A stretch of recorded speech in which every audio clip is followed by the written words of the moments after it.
నెరవేర్చలేని ధర్మశాస్త్రాన్ని నేను నెరవేర్చి ఆ నీతిని చెప్పండి నీకిస్తాను, నీ పాపాన్ని నేను మీదేసుకుంటాను. ఇప్పుడు నువ్వు చేయాల్సింది ఏంటంటే, నేను ఏ అడుగు జాడలో మాదిరి ఉంచిపోయానో ఆ అడుగు జాడల్లో నడు, అంతకు మించి నేను ఇంకేం కోరుకోవట్లేదు అన్నమాట. ఇదంతా చెప్తున్నాడు ఎవరు చెప్పండి? పేతురు గారు. అంటే ఈయన ఎక్కడి నుంచి ఎక్కడికి ముడెట్టాడో చూడండి.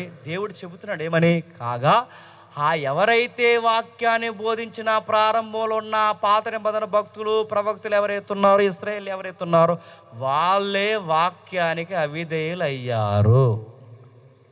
వాళ్ళని దేవుడు ఎలా నిలబెట్టుకున్నాడంటే, సమస్త దేశాలు మిమ్మల్ని చూడాలి, చూసి మిమ్మల్ని అడగాలి, అది మీ పంటలు బాగుంటున్నాయి, మీ సంసారాలు బాగుంటున్నాయి, మీ ప్రవర్తన బాగుంటుంది, మీ పిల్లలు బాగుంటున్నారు, మీ ఆరోగ్యాలు బాగుంటున్నాయి, ఎంత బాగా మీరు ఎలా ఉండగలుగుతున్నారంటే ఇశ్రాయేలు చెప్పాలి ఏమని? ఆ దేవుణ్ణి బట్టి మేము ఉంటున్నామని.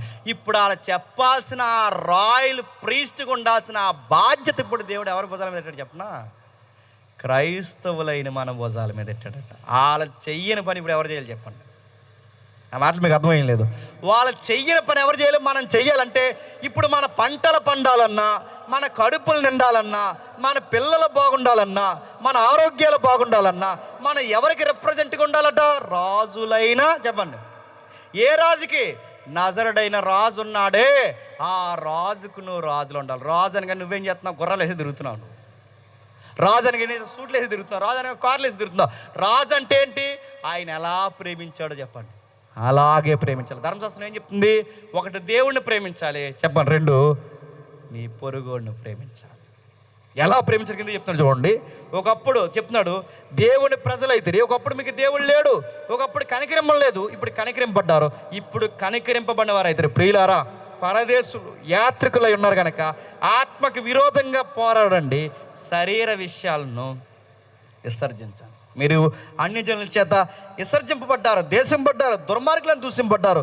సత్క్రియ ఇప్పుడు ఎవరైతే మిమ్మల్ని దూషించారో, ఇప్పుడు జాతకమేనండి, ఆ దూషించిన అన్ని జనులందరూ మీ సత్క్రియలు చూసి ఏం చేయాలట? మీ దేవుణ్ణి మహిమపరచాలి. ఎలా క్షమించగలుగుతున్నారా? మీకు అన్యాయం చేసినను కూడా ఎలా క్షమిస్తున్నారా? అరే మీకు కలిగిన దాంట్లో ఎలా తీసి పెడుతున్నారా? మాకు 10 రూపాయలు ఇవ్వాలంటే మనసు విలవిల్లాడిపోతుందిరా, కానీ మీకు 2 వస్త్రాలు కలిగి ఒక వస్త్రం మీరు ఎలా ఇచ్చేస్తున్నారా? మీ డబ్బులు ఎలా పంచుతున్నారా? మీ బట్టలు ఎలా పంచుతున్నారా? మీ ధాన్యం ఎలా పంచుతున్నారా? మీ సంఘం ఎంత యూనిటీ ఎలా వస్తుందని కానీ మీరు చెప్పాలి. ఏమని చెప్పండి? మా దేవునికి మహింగా ఉండడానికి దేవుడు మమ్మల్ని పిలుచుకున్నాడు.